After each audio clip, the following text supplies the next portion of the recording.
아침 목상에 오신 여러분들을 환영하고 축복합니다. 하나님께서 오늘 하루도 우리에게 새로운 날을 허락하셨는데요. 새로운 날을 걸맞는 새로운 은혜로 오늘 하루 우리 인생을 지킬 줄 믿습니다. 오늘은 하나됨의 증거라는 제목을 가지고 빌립보서 2장 1절 말씀 같이 한번 읽어봤으면 좋겠습니다. 우리 1절 말씀 같이 한번 읽어볼까요? 그러므로 그리스도 안에 무슨 권면이나 사랑의 무슨 위로나 성령의 무슨 교제나 긍휼이나 자비가 있거든. 네, 우리가 빌립보서를 보면 바울이 하나됨에 대해서 굉장히 강조하고 있는 모습들을 보게 됩니다. 그럼 왜 이렇게 하나됨에 대해서 강조할까요? 아마 여러 가지가 이유가 있는데 당시 빌립보 교회의 특성도 굉장히 많은 영향력을 미쳤던 것 같아요. 빌립보는 굉장히 국제적인 도시였습니다. 그래서 많은 인종과 다양한 사람들이 모여서 살았어요. 그러다 보니까 교회 역시도 다양한 사람들이 있다 보니까 아무래도 정말 하나됨의 문제가 부각될 수밖에 없었던 것 같아요.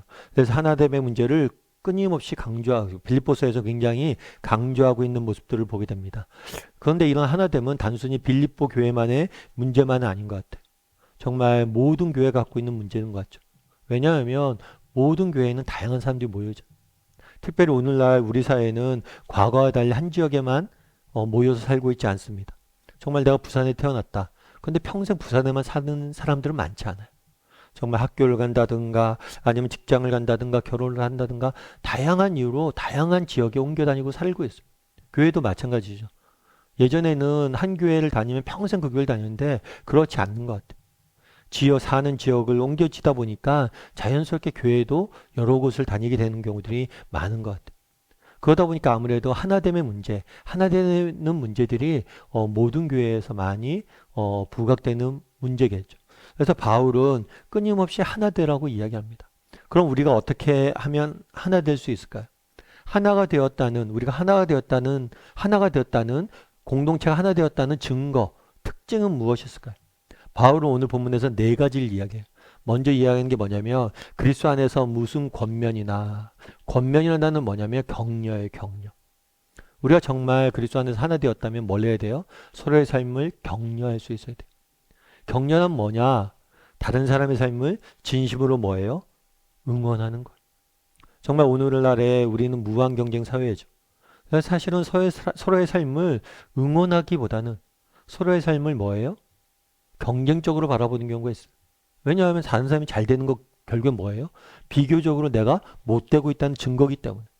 다른 사람에 대해서 뭐예요? 함께 기뻐하고 진심으로 삶을 응원하고 격려하는 문화가 오늘날 우리 사회에 점점 사라지고 있다는 거. 특별히 교회 안에서도 그럴 수가 있어요. 여러분 한번 생각해 보세요. 진지하게 우리가 고민해 보세요. 여러분들은 어떻습니까? 여러분이 만나는 다른 사람, 정말 교회에서 또 직장에서 다른 사회에서 만난 사람의 삶을 진심으로 격려합니까?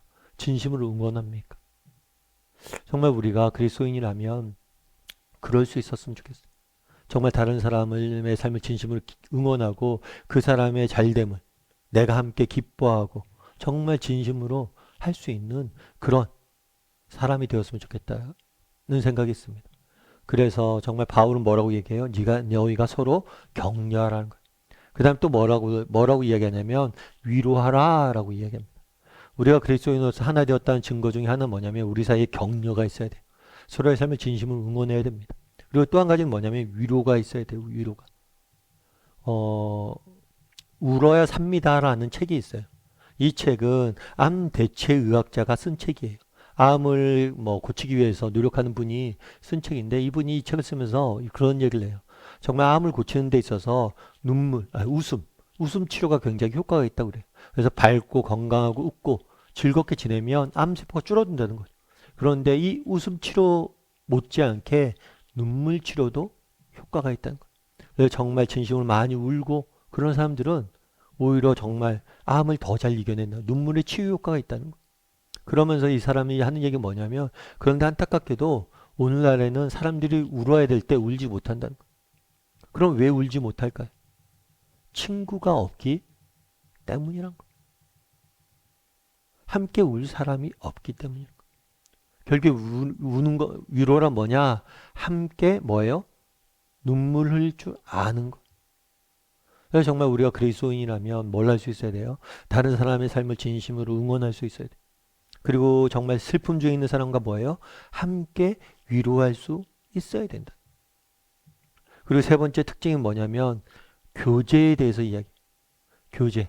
너희가 교제가 있어야 된다. 그런데 이 교제는 단순히 우리가 만나서 커피 한 잔 마시고 수다 떨고 이런 교제가 아니야. 오늘 본문에 보면 성령의 교제라고 이야기했어. 성령 가운데 너희가 교제를 나눠야 된다는 거야.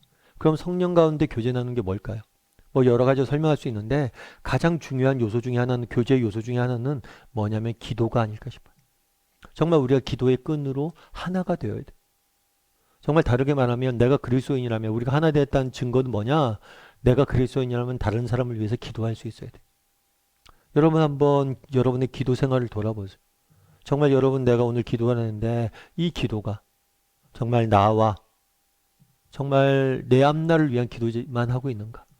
아니면 정말 내가 다른 사람을 위해서 기도하고 있는가? 정말 우리가 그리스도 안에서 하나 된다는 건 뭐예요? 서로가 서로를 위해서 기도하면서 기도의 끈으로 하나 되는 것. 사실 우리가 서로의 관계를 깊어지게 하는 수단 중에 기도만큼 소중한 것이 없는 것 같아요. 여러분과 갈등 중에 있는 사람이 있습니까? 정말 여러분들이 싫어하는 사람들이 있습니까? 정말 그 사람을 위해서 진심으로 기도해 보세요. 그럼 정말 기도의 능력을 맛보게 돼요.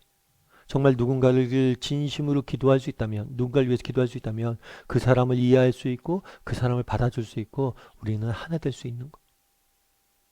그리고 또 뭐라고 그랬어요? 마지막으로 네 번째는 긍휼과 자비. 긍휼은 뭐냐면 불쌍히 여기는 거, 불쌍히 여기는 거. 그래서 우리가 뭘 할 수 있어야 되냐면 다른 사람을 불쌍히 여길 수 있어야 돼. 제가 언젠가도 한번 이야기 나눈 적이 있었던 것 같은데 어떤 집사님이 계세요. 근데 평소에 이제 남편에 대해서 남편이 못하는 게 너무 많으니까 불평이 좀 많았던 것 같아요. 그러니까 제가 들어봐도 남편분이 잘 못해요. 근데 그 집사님 그러더라고요. 어느 날 보는데 남편이 불쌍히 보이더라고요. 이제 다 늙어서 애들한테 화도 못 내고 힘도 없고 너무 불쌍해 보이더라고요. 그러니까 그동안 가지고 있었던 남편에 대한 불만이 다 사라지더라고요. 참 제가 그 얘기를 듣고 공감이 됐어요.